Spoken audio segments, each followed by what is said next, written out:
Hey everybody, I just have a quick video and I just wanted to make an update of what happened in Egypt today in case people are not aware. But Graham Hancock had a chance to debate Dr. Zahi Hawass, and it kind of turned into a debacle, I guess, and Dr. Zahi Hawass acted no differently than a little child, putting his hands over his eyes and his fingers in his ears. And I'm going to leave this link below in case you want to read this whole article, but it has quotes from Graham Hancock. It says, self-styled world-famous Egyptologist Zahi Hawass had agreed to participate today in what was billed and advertised as the first open debate between representatives of two completely different versions of history. Yeah, what happened, and the crap that has been forced down our throat. Those are the two sides that were going to be debated.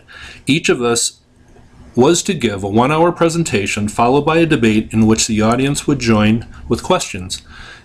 In the event the debate never happened, Zahi refused to accept a coin toss to decide the speaking order and insisted that I speak first.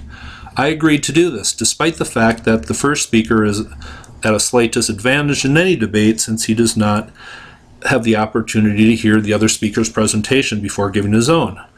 I was checking the focus on the slides on my PowerPoint presentation prior to giving my talk, and I put up on the screen the image you can see below that shows the Orion Pyramid correlation and the Sphinx-Leo correlation at Giza in the epoch of 10,500 BC.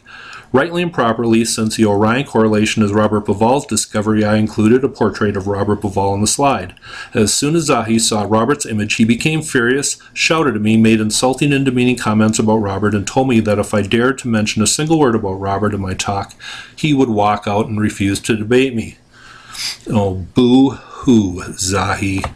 Oh my God, this is hilarious.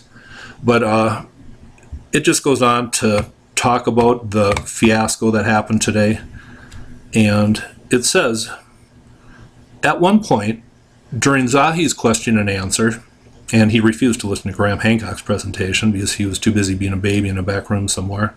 It said, likewise during Zahi's question and answer, he was asked about a question about the 12,000-year-old megalithic site of Göbekli Tepe in Turkey and whether it had any impact on his assessment of the disputed age of the megalithic Great Sphinx of Giza. Unfortunately, it appeared that Zahi was completely ignorant of the existence or the implications of Göbekli Tepe, so he never answered the question, which he passed to a moderator who also happened to be an Egyptologist. So he just pretended like he had just never heard of Göbekli Tepe, a guy who was supposed to be a scholar in history. He just acted like he didn't know Göbekli Tepe existed. This is hilarious. And here is the image that Hancock put up of the Orion Pyramid Leo Sphinx correlation, and I will leave this below. It's absolutely hilarious. Zahi acted like a little child. He knows truth is not on his side. Hope you thought this was interesting. You have a nice day.